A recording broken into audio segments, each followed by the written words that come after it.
This is Joe Harris once again.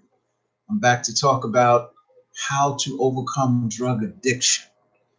This is our job as a person who has an addiction problem. You only live once. So you want to make sure that you get the best out of your life. And we know that anybody involved in drug addiction, full-blown addiction, you are getting the worst life that you can possibly give yourself. So now that you are still alive, you have the opportunity to take your life back from drugs. You know, part of the meaning of addiction is giving over. I give my life over to heroin.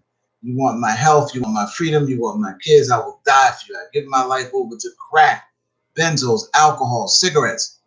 Whatever drug that you're using, you're actually giving your life over to these poison chemicals and plants. So we want to make sure that we have the frame of mind before I go into detox. I got to have that frame of mind that I am going to make drug addiction powerless in my life. I'm going to make cigarettes powerless in my life. As human beings, strong, healthy human beings, we have the ability to do that. Because remember, when you're on drugs, you're in a weakened, sick condition, which is temporary. We talked about that temporary condition yesterday. That this addiction is a temporary situation. It's not permanent. We want to keep that in mind. So when I'm thinking about, well, you know what? I'm going to go on the detox. You know, I'm tired of suffering, and we know the torture that goes along with drug addiction. I'm tired of suffering. You know, my family's upset. You know, my wife, my mother, my father, my kids, myself. You know, I'm just miserable because we know that drugs causes depression. I don't care which drug it is. Alcohol, heroin, benzos, crack, they all cause depression. As a counselor for 45 years, and I started counseling in 1973 when freebasing was around. 99% of my patients that have had an addiction to freebasing or crack wanted to commit suicide at one time or another. 99%. So we're talking about pleasure seekers, because that's what drug addicted people are. We're pleasure seekers, not suffering seekers. So we're talking about pleasure seekers spending 12 to 18 hours a day, spending money and time on self-destruction and slavery. Sad situation. But when you become addicted, the brain is so jumbled up with confusion that you don't really understand your condition. That's a sad situation in 2019. So we want to know, in the broadest sense, that I'm ready to fight this addiction. And I'm going to use everything I can within me and everyone I can to help me. Have in your mind that you are going to be successful. No one can go into battle expecting to lose and think they're going to win. The expectation should be, I'm going to win. And there's no reason why any drug addicted person cannot win the battle with addiction. The only way that you lose is if you make yourself lose. You know, Eleanor Roosevelt said, you have to give someone permission to make you feel inferior, to make you feel that you're less than. You know, with this drug addiction, it's the same thing. You have to give your drug addiction permission in your mind to take power over you again once you detox. Now, to get into detox is another story. And that's what you have to decide. How much punishment am I willing to take before I try to do something about my life? Nowadays, there's detox all over the place. There are rehabs all over the place, all over the country. You know, back in the day, in the 60s, where I'm from in New York, in Manhattan, and, you know, the five boroughs, it was one detox in all of New York for all of the drug addicted people. So if you went down to Beth Israel, we used to call it Manhattan General. If you went down to Beth Israel for detox down on 18th Street, the line would already be around the corner. So if you're able to get up to talk to somebody, you know, one of the counselors that worked there, like this is May, they would say, okay, you come back in November. So by the time November rolls around, either you were in jail, you had money, or you were high. So more than I never made it, you know.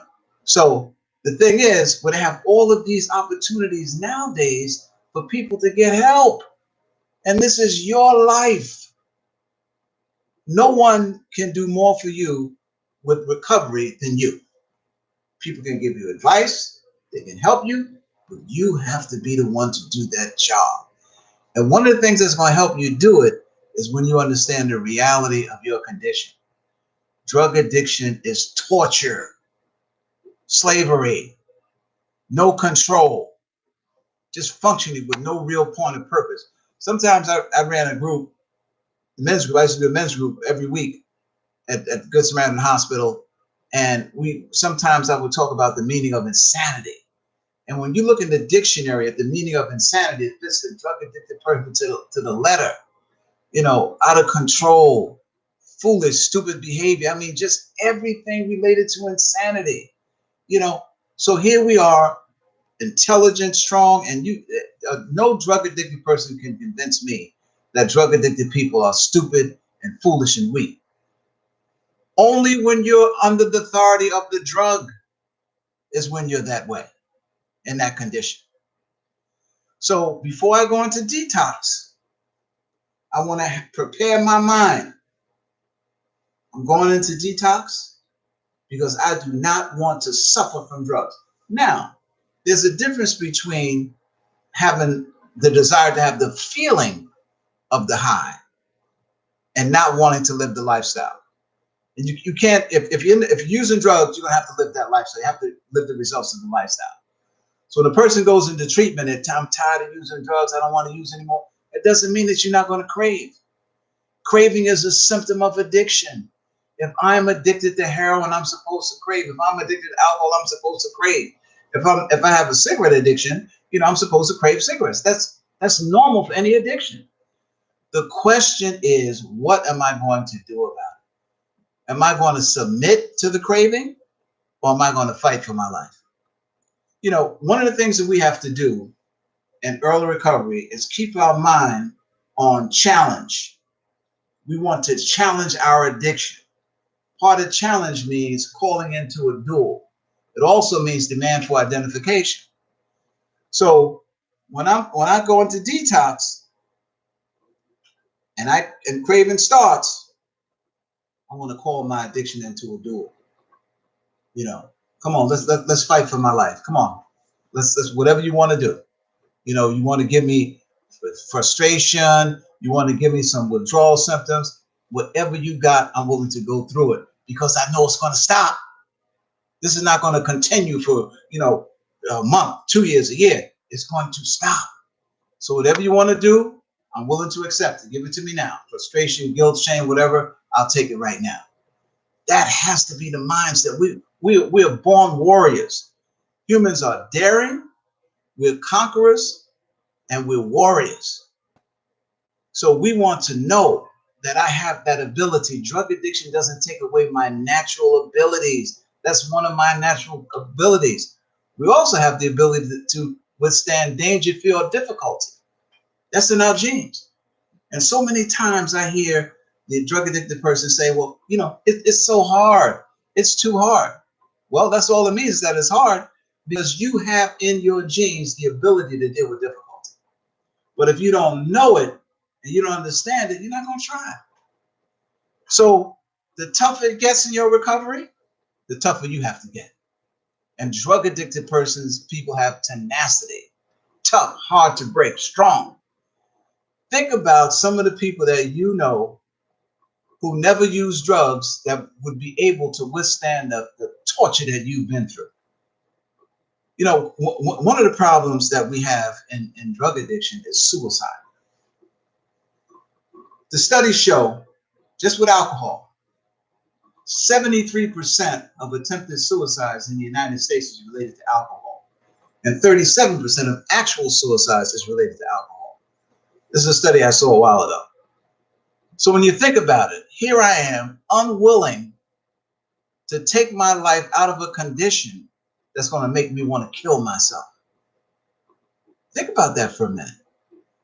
So those of you out there who are thinking about going into detox, just think about the enormity of the problem that this addiction has caused you and how your life will be able to change when you go for help.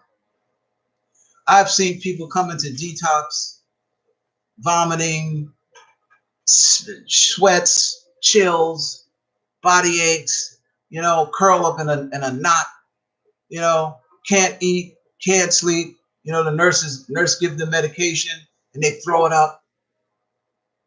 After a few days, the difference in that person when they first came into treatment and after 2 or 3 days is like day and night, day and night.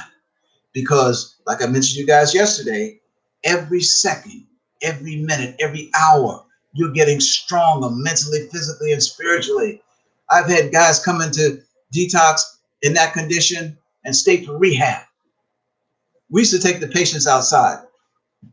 I was Samaritan Hospital, but people, we had a park over there and people started dropping cigarettes off and stuff, so we stopped that. But for years, we took the patients outside.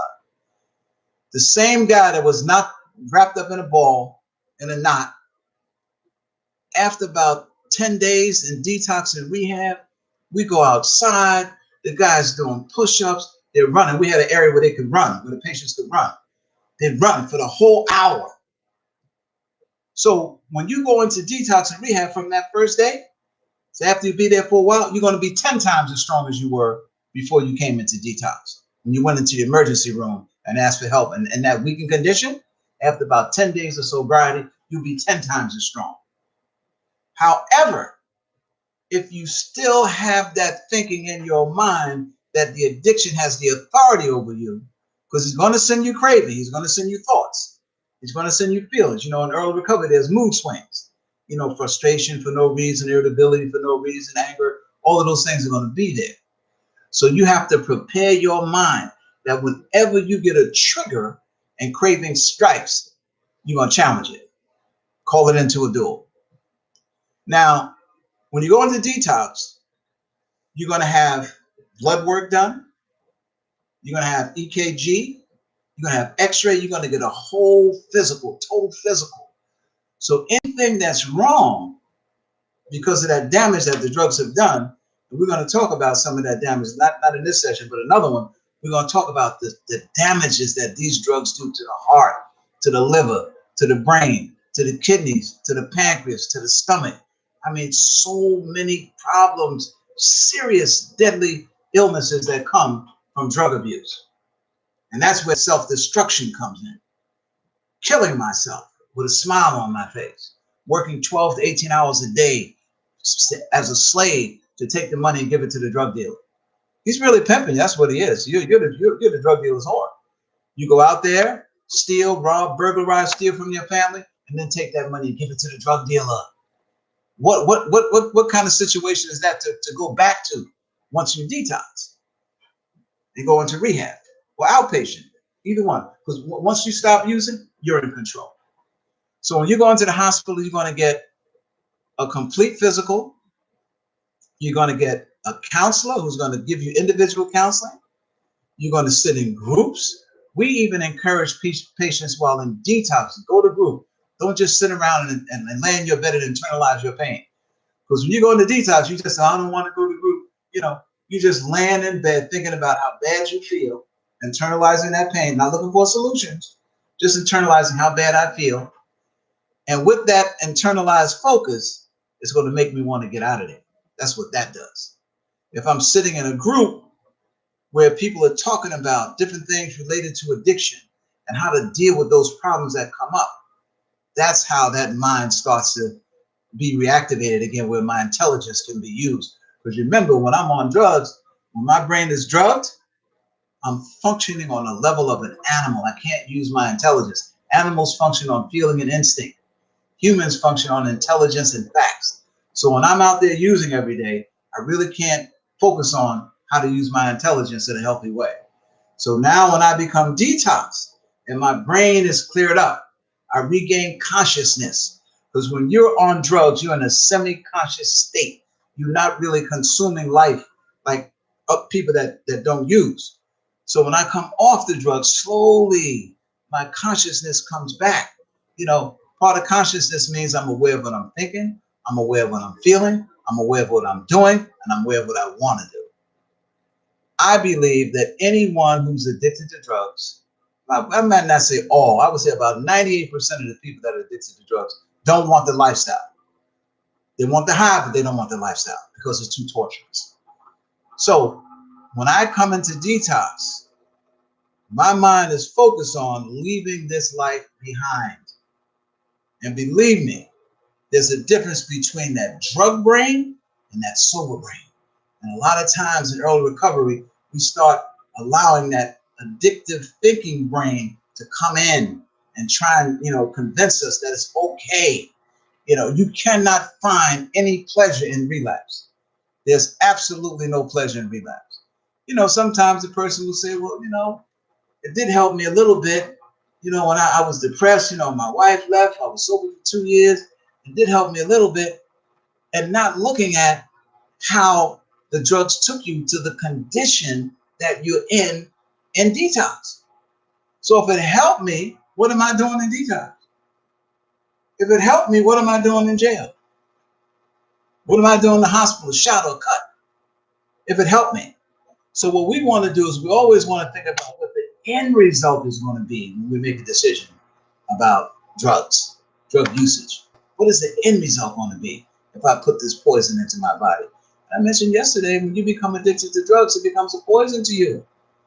It influences your mind in such a way that it corrupts your thinking. You can't take care of yourself.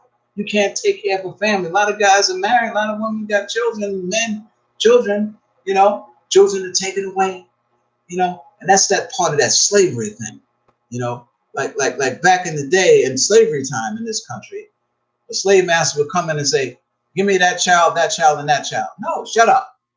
Take the child away. And you never see that child again.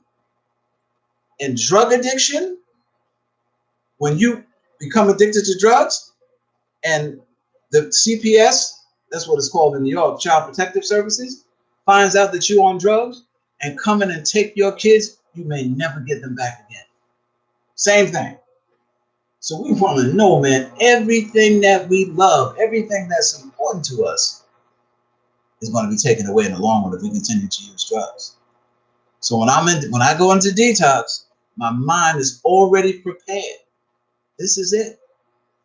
I have to overpower this addiction. I have to make drugs powerless in my life.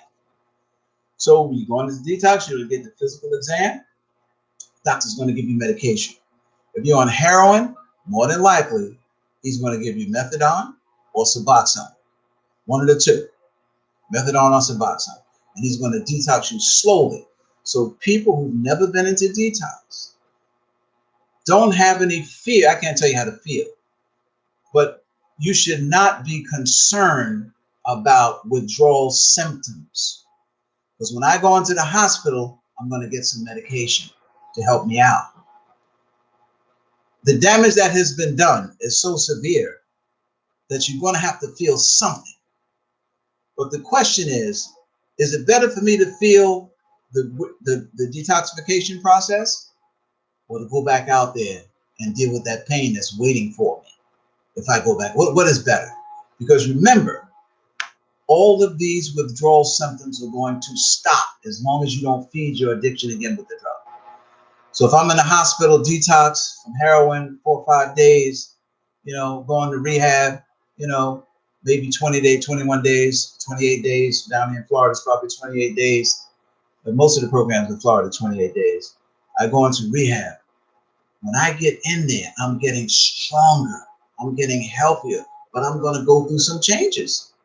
If I spend 3, 4, 5, 10 years using drugs, my body is not, and mind is not going to heal in a matter of, 20 days. I'll feel a lot better, but I'm also going to have those mood swings. See, I think I mentioned before, drug addiction is considered a biopsychosocial disease. Bio is the body biology, psycho is the mind psychology, and social is the underclass, that subculture, where the killings and the overdoses and the jail and the loss of children, all that stuff is, you're fine. But the main part of drug addiction is in the mind. That's the core of addiction, in the mind. I mentioned to you guys the other day that the first place that drugs go when they enter the brain is the cerebrum or frontal lobes. That deals with your intelligence, your judgment, and your inhibition center. So once that's distorted, now I'm not as smart as I was before. Then I don't know right from wrong as well as I knew before. I don't care what happens to me. You're going to go to jail. I don't care. You're going to lose your wife. I don't care. You're going to die. I don't care. Just give me my heroin. Give me my crack. Give me my alcohol. So as long as those drugs are up there, and at the same time that they're there, they're training my brain and conditioning my brain how to think, how to react to its commands. So when I come off, that process of healing starts immediately. As soon as I come off the drug, that process of healing in the mind and the body starts. You don't feel it, but you're getting stronger. And that's what we need to know, is that we're getting stronger mentally, physically, spiritually, every second. Even though I feel terrible, if a person has the flu and they land up in the hospital and they're feeling terrible, you know, they're getting medication, you know, the doctors and nurses are nurturing them and they feel horrible, but they're getting stronger. Then after about a month, the person out of the hospital, they're running 5 miles a day again, they're going to the gym, they're eating right, because we're human beings. We have healing qualities that's unbelievable. We baffle the doctors and scientists all the time. This is us human beings, God's creation. So if you're on heroin for detox, you're going to get methadone or Suboxone. In most cases, you know, they may come out with some new stuff. Then if it's alcohol, more than likely you're going to get Librium. Sometimes the doctor will give you Valium. Sometimes, rarely, but sometimes they give you that for detox. You know, then there's Visceral and Clonidine to deal with irritability and that kind of stuff. But all of these medications are medications that are not addictive. Well, the methadone, if you use it, extensively, it is. But we use it for detox. So a person, well, they're giving me methadone, I can get that out. No, you need a professional person, a physician, to prescribe an order to detox you slowly. You know, 20 milligrams or 30 milligrams one day, 25 the next, 20 until you come off. And believe me, it's worth the process. The whole process of detox is worth it. You know, I mean, the results that a person gets coming off drugs, you can't even imagine the life that you'll have once you come off drugs. You can't even imagine the difference in the way that you're going to be thinking, in the way that you're going to be behaving. Totally, totally different than when you're using drugs every day. So we want to get into detox, and we want to do it now. We don't want to wait. You know, that next shot of dope could kill you. That next drink could do some damage to your liver, to the point where it's no more good anymore, to your brain, to your heart. You know, we want to make sure that we do it now. If you're on other drugs like crack, methamphetamine, cocaine, you want to go into rehab. It doesn't make sense to continue living in the greatest country in the world and being a slave to a chemical oil plant. Does not make sense. So the people out there who are intoxicated, maybe you may not be able to understand what I'm saying. And that's why I'm telling you, take that chance, go on the detox. Do it now. Don't wait. I mentioned you guys that I was going to read some of my notes that I wrote over the years. And I'm going to read one today from 2016. The nature of human thinking is obviously distorted when one has a desire or is willing to engage in self-destructive behavior that also results in a form of slavery. Concern for oneself had to be removed from the mind by some unnatural force. This is evidenced in drug addiction. When we examine the first drug intake where the person has concern for the results to come. However, as the addiction progresses, the individual loses his ability to think about protecting himself and results in only being concerned about the feeling of the drug. So that self-preservation that we thought about when we first started using drugs is going to go. And now my total focus is on the drug, not my health, not being arrested. It's like when a person first starts using illegal drugs in particular, They don't want to go into the neighborhood and buy the drug. So if I know you're on drugs, I say, yo, man, come here, man. Can you go cop for me? Send the guy into the neighborhood. You hide around the corner, sit in the car somewhere where nobody can see you because you don't want to be known as the person who's involved with this. That should tell you right there that it's wrong for you, you know? But once you start and that desire is there and you like that feeling, that's why I always tell these young people, never try it. Never. So here the guy, he goes to cop, brings you the drug back. Either you and him go someplace, usually a filthy place, to use the illegal drug. After a while, you start buying the drug yourself. After a while, when you start losing things, losing relationships, lose your job, you may be living in that area, in one of those abandoned buildings, or sleeping in a car. This is how drug addiction works. You know, when I come off the drug, and you can see it as soon as people come off drugs, guys come into the hospital for detox, dirty a lot of times, you know, just not caring about themselves when they're using drugs every day. The next day, Joe, man, you know, can I take a shower? Yeah, man, go ahead. You know, after a while, you know, you see the guy and sitting in the dining room, you know, with a blanket around him, you know, eating just a little bit of food. After a while, the guy comes in, he's shaving. Yo, man, you know, is there any way I can get a haircut? You know, concern starts to come back almost immediately, not just for my health, but how I look. So, you know, that mind is going to change once those drugs are out of there, disrupting our natural abilities to take care of ourselves and protect ourselves, be concerned for ourselves. All of that stuff is going to come back. All this is going to come back when you stop. And the life that you're going to have is going to be one that you can't even imagine, like I mentioned before. I've never heard a person say that, oh man, you know what?